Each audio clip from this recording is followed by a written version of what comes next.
This is Annie from Anniegurumi again, and today I wanted to share with you what I've been working on with Hobium's Etrofil Re-Public yarn. I had that in the last video as a yarn review, and I absolutely love this 100% recycled cotton, and it's fingering weight, so it's quite thin, and I thought that the perfect project for me would be the C2C blanket. So there is no pattern for this. I'm just increasing it to the width and height that I want. And I thought it would be nice to share with you and show you the beautiful color changes that we have here.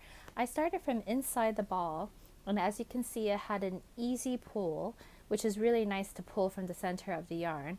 And so it started with this light, almost pale green, almost white, and it's moving into a medium green, into a slightly darker green, and now it has this lovely tweed type looking effect. And it's a gradient yarn, so it's going to change colors gradually. I thought it would be a really great idea to show you how to get started on your own corner to corner blanket or any project that you like. You could make a scarf, you could pretty much anything that is flat. So let's get started. If you're using the Re-Public yarn, I strongly recommend a 3mm hook, which is what is on the label, or you could even do 2.75mm, which is my preferred hook for the tension that I have for the blanket that I'm working on.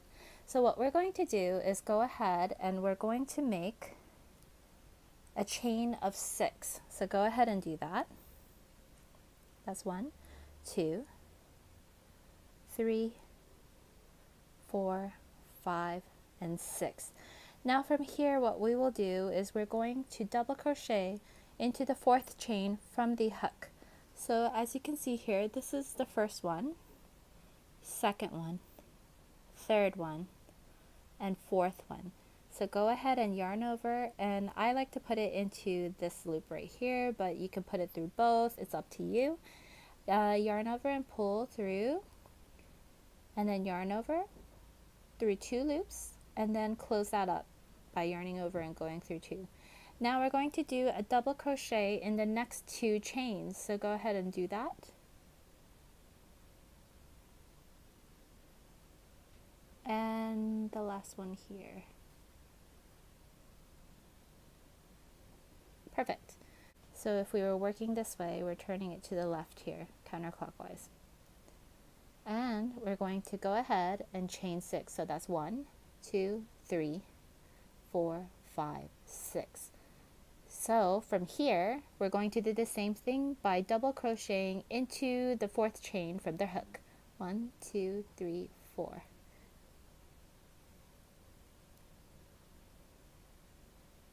And then we're going to do it into the next 2 as well. And what that does, if you can see, it gives you 4 double crochets here. This one is from the turning chain, or like the chain that you did at the beginning, the chain 6, and then it becomes the first double crochet, and then you're going into the next 1, 2, 3. So it's a total of 4 double crochets. Now here's where it gets interesting. What we're trying to do is trying to connect this tile and this tile. So as you can see here, you're going to work into this chain space right here, right there. So you had 1, 2, 3, and 4 double crochets. So every tile has 4 double crochets. We're going to slip stitch into that chain space right there, and insert, yarn over, and just pull through.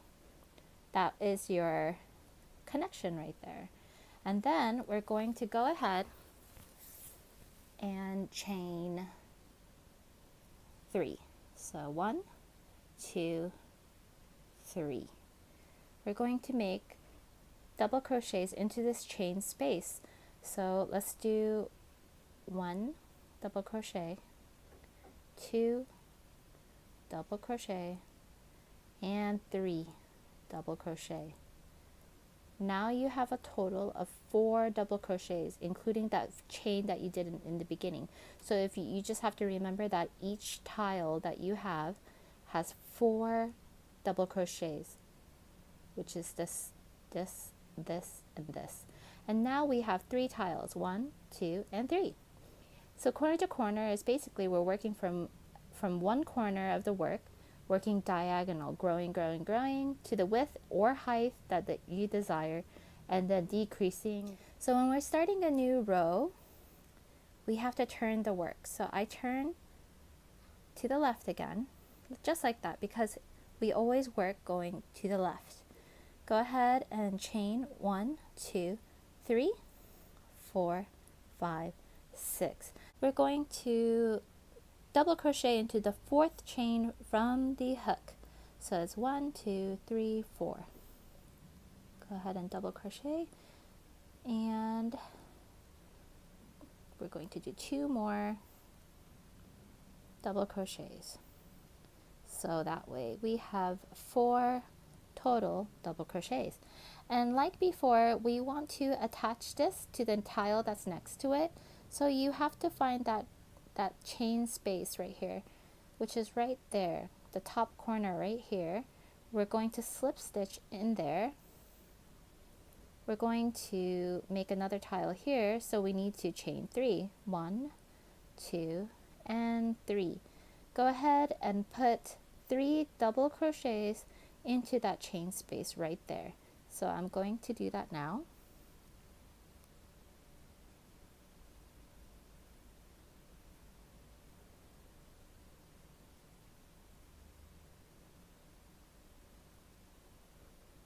And we always check that the tile has 4 double crochets. As you can see, there's 1, 2, 3, 4. And then we've come to the end over here because we're just starting our work. We're going to do the same thing. We're going to slip stitch into this chain space here. We're going to chain 3 and place 3 double crochets inside. This chain 3 counts as a double crochet. So let's put in 3 more double crochets for a total of 4 double crochets. Now we've come to the end of the row. We're going to turn our work to the left and go ahead and chain 6 to keep this growing, to make it grow wider and taller. So we're going to do 1, 2, 3, 4, 5, and 6. Basically, we are repeating the same steps as before until it reaches our desired height and width. So we're going to do this, and when you do this, it grows evenly. The squares will become a square. So we want to keep going for, let's see, 1, 2, 3, 4, connecting it to the next chain space here. Can you see that chain space right there? And then slip stitch 1, 2, 3 chains, and then 3 double crochets,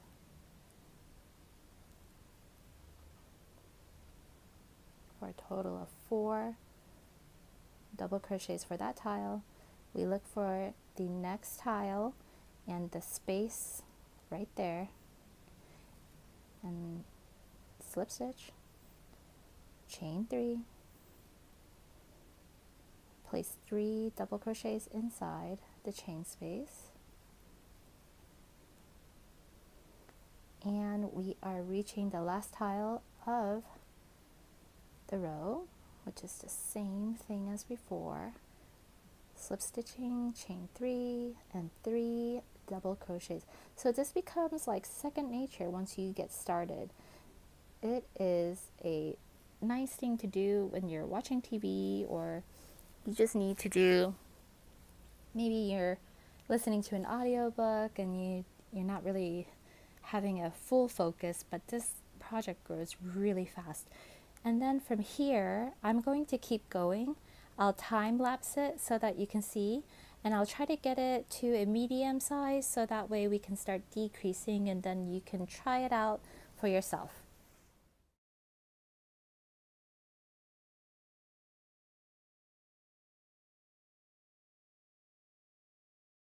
trying to stop, or when you're finished with a row and you wanted to keep it straight, that is something we call a decrease. So if you wanted to do a decrease, what you would do is you would flip your work and you will go into the first chain space right there. You will slip stitch. We're going into the next chain space right there, also slip stitching there. And finally, you have one last chain space. You're going to slip stitch right there. And what that does is we're keeping it a straight edge, as you can see right here. And now we continue as we normally do because we need to fill in these tiles here. So what we will do is chain 3. And into that chain space from where you just chained, we're going to put in 3 double crochets just like before. Nothing fancy, exactly the same. And that still gives us 4 double crochets to make that tile. Now we're going to connect it to the next side by slip stitching into that same chain space from before, just like other rows that we've been doing, and double crocheting into that chain space. And we need a total of 4 double crochets, so you need to do 3 double crochets in that chain space. Go ahead and slip stitch into the next tile to connect it. 1, 2, 3, double crochet into the chain space. It's just like what we did before. Slip stitch to the next tile, chain space, chain 3, and then 3 double crochets into that chain space. Nothing is different here. You can keep going all the way to the end.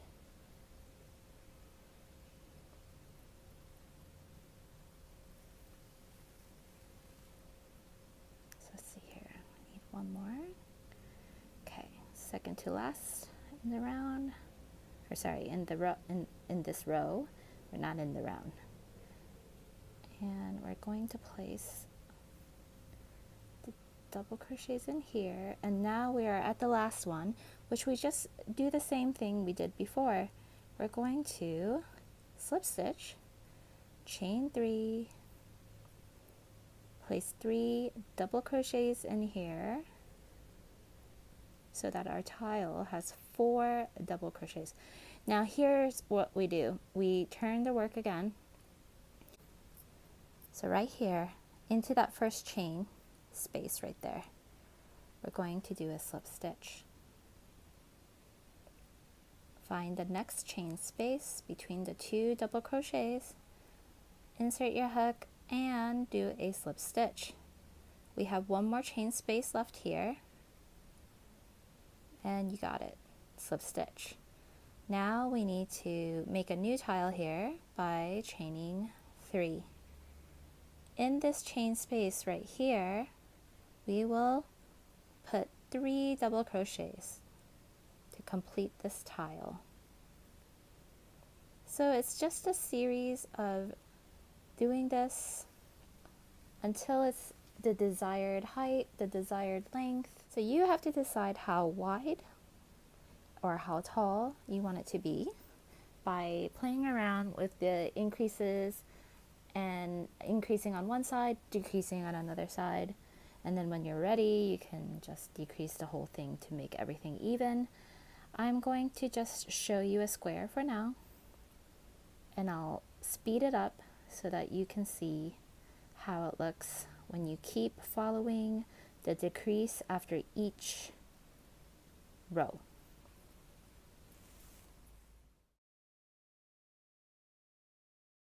So now we stop because we are at the straight edge, the decrease that we did previously, and this is the last tile we will be working in. So what we need to do is to insert our hook We're going to yarn over and then pull it through both loops, which is a slip stitch. Now we don't want to increase in here, so what we will do is turn our work, and then we're going to find that first chain space between the double crochets in the tile that we're working on.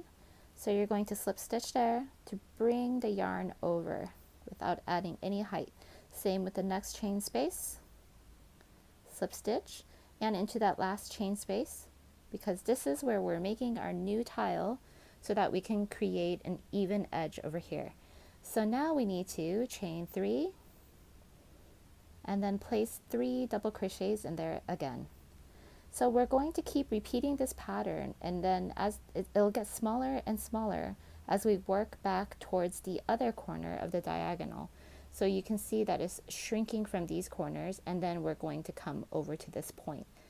So let's go ahead and keep going as usual by slip stitching, chaining 3, and then 3 double crochets into the chain space by making a tile, and repeat until you get to the straight edge over here.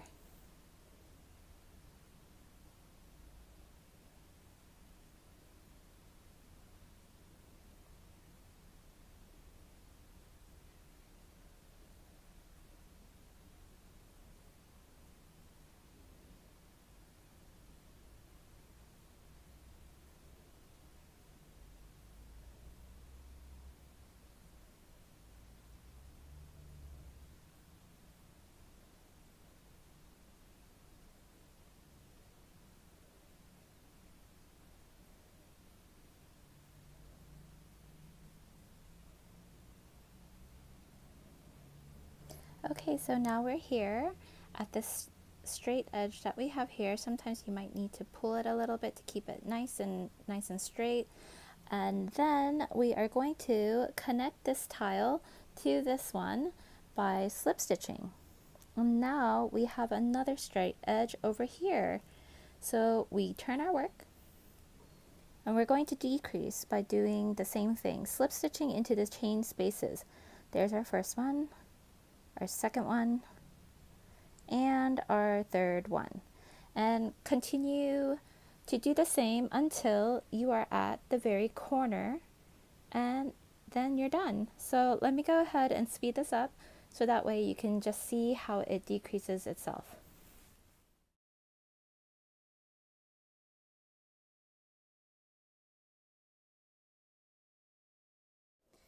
So now we are at our very last tile here, and what we need to do is, as you can see, we need to make one more to complete this corner, and it is our very last tile. So what I did is the same thing I did before, is chain 3, and then we'll put 3 double crochets into this chain space to make our final tile. So right there is our final tile. We're going to go into, just like we did before, into this last chain space, and we're going to slip stitch and check it out. We have completed it. I just suggest turning it around. So you turn it and go ahead and slip stitch into the chain space again, leading us to the very far corner here. And then from here, you can just fasten off your work.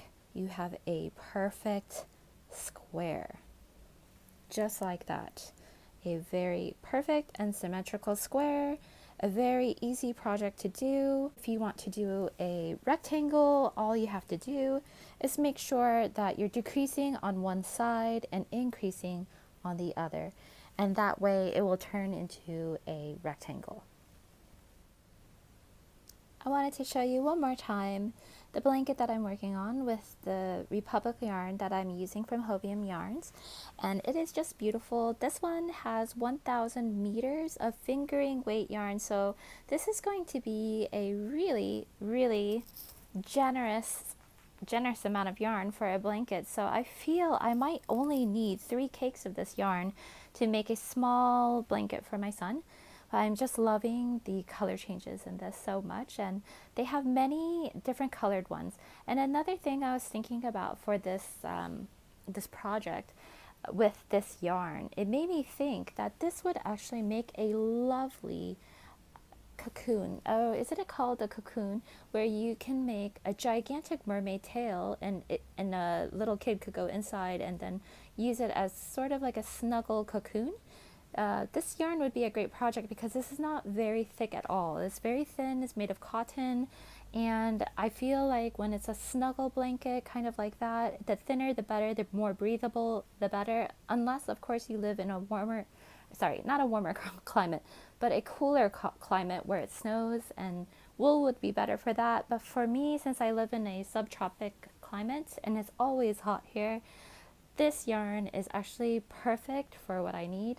And this would also make a great baby blanket, as most of you that are parents would know that thin blankets that are breathable are actually better for babies because they need something lightweight that can keep them warm without overheating them, and cotton is a great choice.